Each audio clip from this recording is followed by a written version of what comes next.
What is up, guys? C.A.S.T back with another video. Now, I was originally planning to make some more choices content when I came home for the Christmas break and everything, but unfortunately, I didn't transfer over my recorded files from my PC back in my apartment to my external hard drive. So I got here, plugged it into the PC I'm on right now. Unfortunately, none of those files are actually available for me to edit.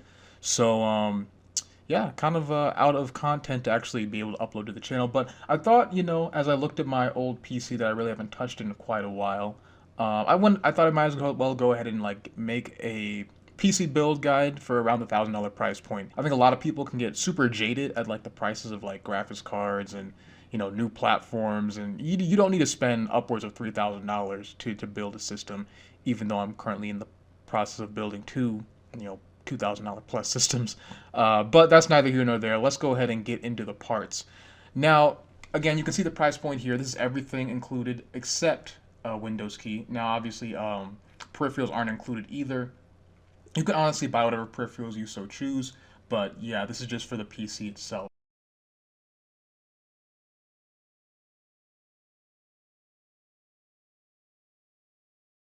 AM4 form, I think AM4 is like the best, even like, if you're gonna buy a platform now, it's just the best platform to get into because it's so versatile. X570 motherboards are super cheap. You can get them well under $200 for like even the high-end overclocking ones with all the different bells and whistles on them. We got a bare bones one right here. This is a Asus Prime X570P motherboard, standard ATX sizing. Plenty of ports here, everything you need. It will look bare bones to some people, but I have this motherboard. It's actually the motherboard I have in the computer I'm using right now. And when I tell you this thing is like robust, it's robust. If you're just looking for like I call this like a drag racer type motherboard. If you just want like to get up and go, have overclocking headroom, a really nice fleshed out BIOS, this is the motherboard for you. Now, the way they actually divvied up the PCIe slots is actually really good as well. This slot right here, the main slot is the only one. The one in silver is the only one off the CPU. So these, Ryzen 5000 and I guess AM4 CPUs have, I believe, 24 lanes. You're gonna have 16 to this lane right here. Then you're gonna have 4 to your SSD right here, and the other 4 goes to the chipset. So that's 4 plus 4 plus 16 is 24. So the rest of the I/O on here for the expansion is all through the chipset. So you have a X4 PCIe slot, even though it can accept an X16, and then you have 3 X1 slots. So that's pretty decent, and then you also have another SSD mounting point right here. So pretty much you can put any sort of SSD, anything. You can mount any sort of extra peripheral anywhere on this motherboard, and you will not be robbing lanes from your graphics card. The chipset in here is really good design.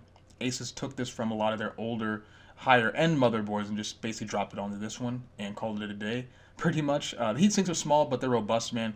I've overclocked. Right now I have a 2700X running at 4.2 gigahertz all core, and it's like 1.45 volts. I've thrown crazy voltages at this motherboard, and the VRM doesn't even get hot. So that's just nice to see. 130 bucks, pretty good price point there. You could possibly get this used open box, but this is a seller refurbished. I've actually bought things from this seller, very reputable. I believe they have like a short 30-day warranty or something like that, or excuse me, a 14-day warranty if you want to return the item. One thing we will have to look out for is the BIOS on this, but this is going to be with any motherboard. Depending on the BIOS version it has, you might not be able to get the latest Ryzen 5000 CPUs, even though it does support it.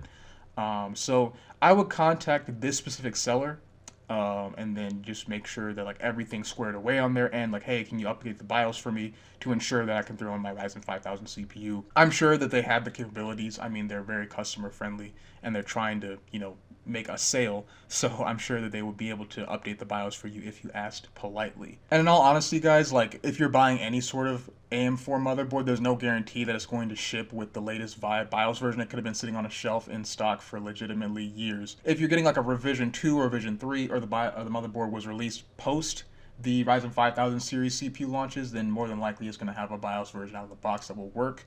Or if it says Ryzen 5000 supported, it should have a BIOS that works out of the box. But if you're buying the old or things online like this, this is going to be something you're going to run into with any sort of platform.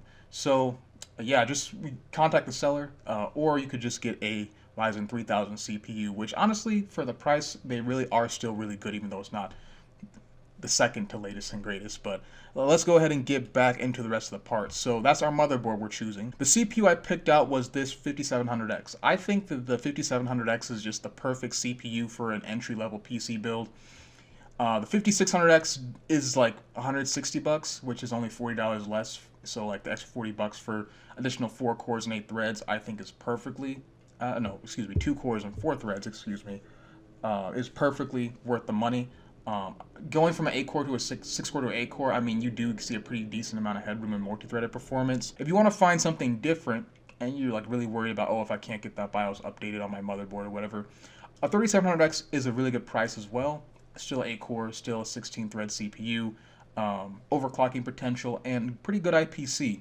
You know, let's not forget how good these things were. And if we go to sold items, we can see here that they're actually selling pretty cheap. This one sold recently for 130 bucks, 100, basically $100 right there. Some of these are like part for parts not working, but yeah, you're seeing like around the $110 to $130 price point. A lot of these are selling for, and these are like auctions. Usually they're going to be a little bit more expensive for buy it now. Um, so that's just something to keep in mind. On this one right here, I had this one up previously. This guy looks like he's selling the actual CPU plus a cooler. So if you wanted to use the stock cooler, this would actually save you a decent amount of money over the configuration I had. I would say $100 cheaper, $100+ cheaper actually on the if you went with this and just use the stock cooler. But you know, you can make that decision for yourself. The RAM I'm using just standard DDR4 kit, 32 gigs, 3600 speeds. These G-Skill ripjaws have some overclocking headroom, so you might be able to adjust the timings on here or up the bandwidth, the transfers per second, if you so choose. But yeah, just a good standard kit, no frills, good quality RAM. It's not really worth it buying used RAM in my experience. I've done it before and I have gotten some good deals, but like they're few and far between. And like the price differences in the savings you're making is like $30, which I mean for a certain build it might be worth it, but for that price point difference, for a used kit of RAM that you don't know the life it's went through, not really worth it. Now I will say for most people selling it, like if they just said it wasn't a gaming PC, majority of people are just casual gamers. They probably didn't even apply the XMP profile out of the box. They probably didn't go in there and mess with the timing or the voltage I was running to it. So the RAM probably saw a pretty easy life, so you'd be good buying it used. It's just that it's not really worth it as far as the savings go. But if every penny counts, then you can look used. And this is also 32 gigs. You could get 16 gigs for like, I think a 16 gig kit at the same speed is like 55 bucks. So you're saving like $30 there. I would just do that rather than just buying a used kit of 32 gigs. Unless you just got like the perfect deal. Like I'm talking $45 for a 32 gig kit at this speed. I personally think 32 gigs is the minimum now, is the floor. So you can still get away with 16 gigs, but after I played a game, like I saw, I think Modern Warfare 2 uses like 12 gigabytes of system memory, just by launching it. And then it goes up to like 14 or so in Warzone at a certain time. So I was like, yeah, if you had 16 gigs, it's only 2 gigs available for the rest of the system. You need 32 gigs nowadays, in my personal opinion. Now to the graphics card. Now you can have some wiggle room here, but the one I specifically chose is the Titan XP. Now this is actually the graphics card I'm using currently in this system as well. Got it from this actual retailer as well. I was previously using a 1080, perfectly adequate for my specific monitors I'm using.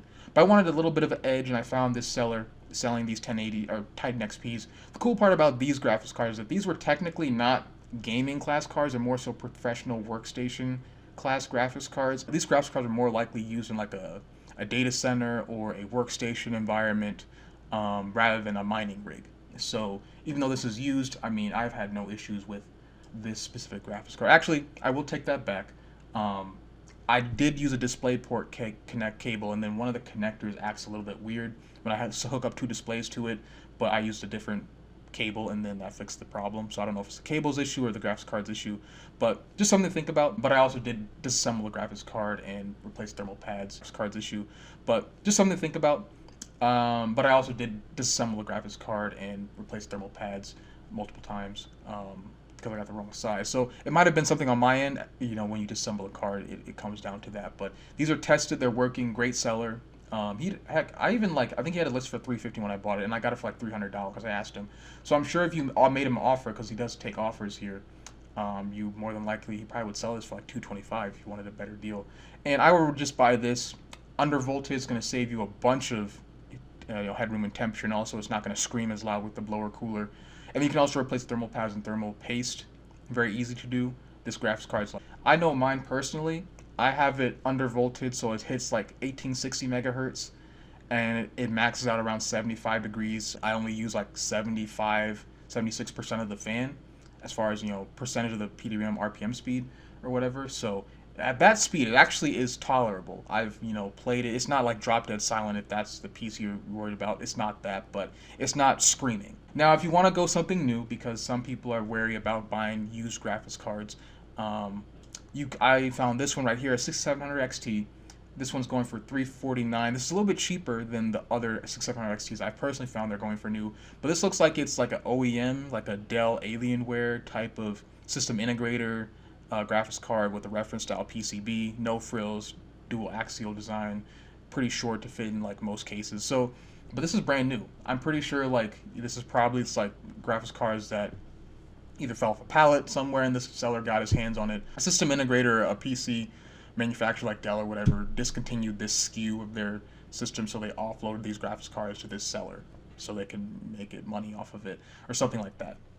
This happens quite a bit. You'll find these OEM grade graphics cards come available, but this is the one I would buy.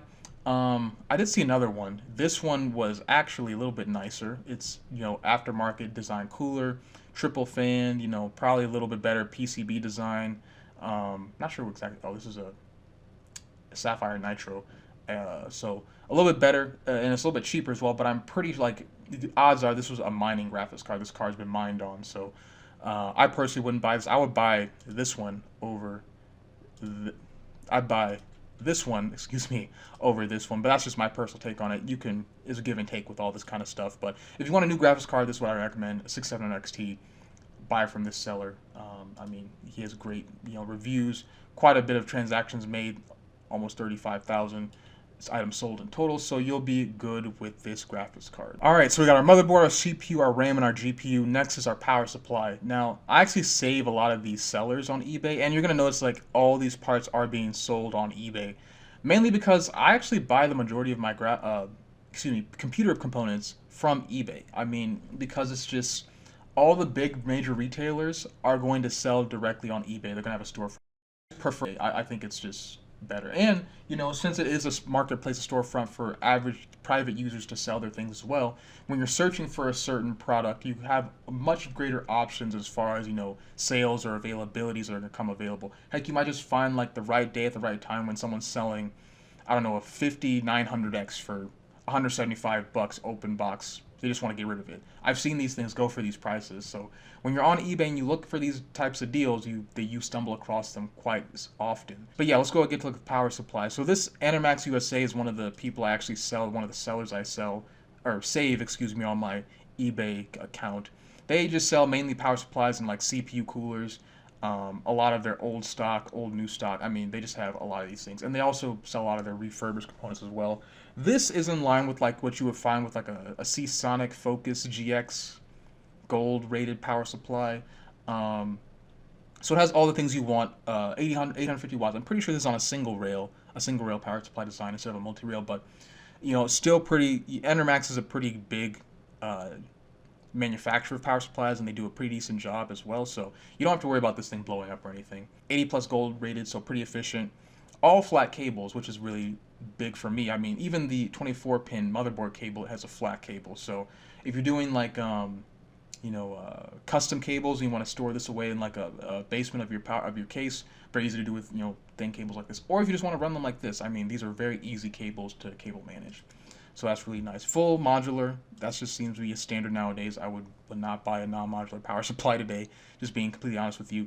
It has all the different things like overcurrent protection, over voltage protection. It also has this, dust-free feature. I believe when you turn this on for the first time, the fan will spin in reverse at 100% to clear the dust out of the power supply, which is a neat feature. And I actually looked up the reviews on this. It actually does work pretty well to keep dust out of your, power supply. 85 bucks. This is seller refurbished, but I've bought refurbished power supplies in the past. I have the Enermax Max Revo 1350 watt in my main PC I built, and it works fantastic. And also LEPA power supply, which is a like a daughter company or they get their power supplies from Enermax. Um, no problems with that either. If you want to look for like a more reputable brand, if you're not comfortable with Enermax, I don't know why you wouldn't be. Seasonic, look up like Seasonic Focus GX 1000, GX 800. Those usually go for, you can find them used for like around the same price point. I've bought them used for like $80, both a 800 watt and a 1000 watt Seasonic Gold. And they're actually a little more compact, which is nice. And like, if this is too much, because this is way overkill, it does give you headroom to upgrade like your graphics card or your motherboard or your CPU, and carry this power supply over. Um, because we do know that the 4090 can work on 850 watt power supplies, but I wouldn't go much further past that. Um, you can get this one as well, 750 watt for $5 cheaper, but it's like $5. So I would just get the 850 watt. But that's neither here nor there. Now the cooling I chose, I'm actually a really big fan of this cooler, and I bought this one on eBay as well because you just can't find these rare parts like this from normal retailers, which is why I love eBay so much. This is actually a Asetek 650LX. Now, if you don't know what the 650LX is, it's because a lot of the manufacturers of consumer grade water coolers don't buy this specific SKU from Asetek because I guess they think it's ugly or they don't think it would sell well. For whatever reason, they just don't buy this one. So this is why you don't see this specific SKU in like an Asus or MSI or a NZXT style cooler because they just don't want to buy this thick of a radiator. But this is like a thick 120 relic radiator. I mean, it says in the name right there. I have this one. The actual radiator measures like anywhere from 48 to like 50 millimeters around like the thickness. And considering most radiators now are around 25 to 28 millimeters in thickness as far as AIOs go, you're getting almost double the thickness. So like almost the equivalent of a 240 millimeter rad. Plus, like, look at the size of these end tanks. I mean, the end tanks are just absolutely massive on this specific CPU cooler. So that's even more fluid capacity that this is available in this cooler. I like this. The fans are, 3-pin fans, but they're really quiet, even like at 100% RPM. And they move quite a bit of air and push-pull. I mean, this is a great cooler. I would say this thing's able to handle 260 watts. No, I know it is because I had this on a 1900X Threadripper CPU, which, mind you, has a giant IHS and a non-monolithic style of chiplet design, so it's not going to be the most efficient with the Asetek style cooler, which is made for a monolithic CPU. It was still able to keep the thing overclocked to like 4.1 gigahertz and like drawing like 260, sometimes 275 watts on the CPU alone, and the temperatures were staying like low 70s at that. So, pretty decent cooler all the way around. This is going to be in line with a lot of the high-end air coolers, but a much lower price. Now, mind you, for this specific system, we will have to get a different bracket because it comes with one for 2011, 2066, which is an old Xeon, Intel workstation style of mount, which we aren't going to have access to on consumer grade stuff. So you're going to have to buy a secondary mount, but you can find them pretty cheap. I found this one for like $20. So $80 total for that. Now, if you want to go with a air cooler, because I understand this might be a little bit sketchy for some people, even though it works perfectly fine. If you want to get something cheaper, Deepcool AK620, really nice air cooler. It's fairly short, not super tall, so you're going to fit in most of your cases. 2 fans, PWM, all that good stuff, easy to mount, and it's brand new so it has a warranty. You can either buy it from this seller or like Amazon. They're both going to be the same, whichever one you can get the better deal on. So this is just a good air cooler. Pro, you can choose to buy a cheaper Gen 4 SSD, but the 980 Pro is, again, a SSD I personally have experience with. It's a great SSD. Currently only using it at Gen 3 speeds in my specific system, but as far as responsiveness, it's unparalleled. It's just super fast, super quick. I have the 500 gigabyte version, so the 1 terabyte version is going to be a little bit faster as far as read and write speeds and sustained read and write speeds. And this one's going for like $90 used. So I would buy it from this retailer. Again, eGood Supply, I've bought parts from them, really good customer service. Everything I bought from them is good. But if you're hesitant about buying, a used SSD, which you should be, but not from a seller like this, from other sellers, then I would, look at buying it brand new, which you can see down here is around $130. So, actually, I think this is the cheapest. I think they went on sale recently for like $110, so they're ranging from anywhere from $110 to $130, but that's a pretty significant price hike over $90. I would definitely buy this one used, especially since there's so many in stock, and it's a great seller. this is what I would get. So that's 1 terabyte. So that's enough for more than enough for Windows, more than enough for even some games as well. Back in the day, a terabyte was enough. Nowadays, not so much. So I would actually pair that with a 4 terabyte hard drive. Now I know what you're thinking. Oh, hard drives are slow. I've actually used a hard drive as my game drive in this system for quite some time. And I thought, oh, if I install Warzone on my hard drive, it's not going to run properly. When I tell you, like, I can't tell the difference between Modern Warfare 2 running on my NVMe SSD and a spinning hard drive, a WD Black spinning hard drive, I can't tell a difference at all. In load times, there's no stuttering between the two, no difference whatsoever. Now, this is one of their dedicated game drives, so both those drives only have games installed on them. So that's probably the reason why. As soon as you load Windows and you have things going in the background, it's obviously going to be a lot slower. But if you just get a hard drive just for archiving storage, videos, or pictures, or games even, it's going to work perfectly fine. And I'm sure there's probably some games out there that are really sensitive with whether it's on an SSD or a hard drive. So for those games, you have a terabyte SSD, load them on there. For the games that aren't sensitive, you can get away with a hard drive, just put them on this one. And again, $30. That's like a crazy price. I'm pretty sure 4 terabyte enterprise grade hard drives are like the best price to capacity that you're going to find. Like, that's crazy money. Now, this is seller refurbished, but again, reputable seller. I mean, they sold over 60,000 products sold on this storefront. They have almost 100% positive feedback, so that's actually really good for the amount of things they've sold. Not sure if this one has a warranty or return period, but you could contact them even if the hard drive dies. I mean, it's $30. Now, depending on if you put something sensitive on there, that's another story, but I'm willing to take the risk on the $30 hard drive like this.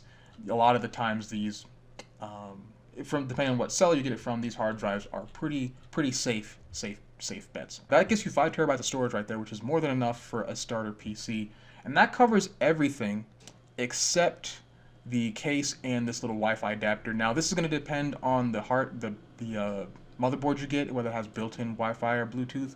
The good thing about not having it built in is that I can have this installed. Well, I mean, you could do this with either one, but for me, it's like if I buy a motherboard with built-in Wi-Fi, I think it's kind of convoluted if I buy a Wi-Fi card to use that one instead. A lot of the times you can actually upgrade the actual Wi-Fi module in those motherboards, but it's just a little bit of a pain to get access to it. Either way, I digress. We do need a Wi-Fi module because I'll be honest, I don't run Ethernet on any of my systems. So this is going to give us Wi-Fi 6E speeds, really, nice speeds. If you haven't used Wi-Fi 6, this is a pretty big difference. And also it has built-in Bluetooth, so that we can throw this in any of the other slots. And I put this antenna on the top of our case, or on our desk somewhere. It's a magnetic, top, so we'll be good to go there. And then the last thing is our case. Now, I'm not a big fan of tempered glass, so the case is subjective, what you want to purchase. Find whatever tickles your fancy. This one's going for roughly $65 here. I think this is a perfect starter case. I mean, I personally prefer plexiglass because, for one, I've witnessed, my friends shipping their PCs back and forth and tempered glass side panels break. Like, it just happens. I personally don't like tempered glass side panels. I think it's just, if they're done properly, they're not going to break. But obviously, the cheaper cases with cheaper tempered glass side panels are more likely going to snap. So unless you're buying like a super high-end case, I personally would just buy something with an acrylic side panel. I'd much rather deal with scratches on the side or small hairline cracks rather than the whole thing shattering. But this one has, two 120mm fins or LEDs in the front, so you get a little bit of bling there if that matters to you. But this is good intake, full mesh front end, so you can have good cooling on here. Interior of the case, you can have a 5/4 inch base if you want to throw an optical drive. You have your power supply down here, enough ample space to route your cables in the back and do cable management. You can make this a pretty nice looking PC case. CPU cooler either at the top, or no, you probably have to throw that at the back. You throw it in the front or the back, whichever one you choose. I personally would throw it in at the back, but if you want to throw it at the front, by all means, go for that as well. Heck, you can even make it a rear intake and then have everything just exhaust off the top. A lot of different things you could do with this case, but yeah, that's going to bring our price total to roughly $1,050.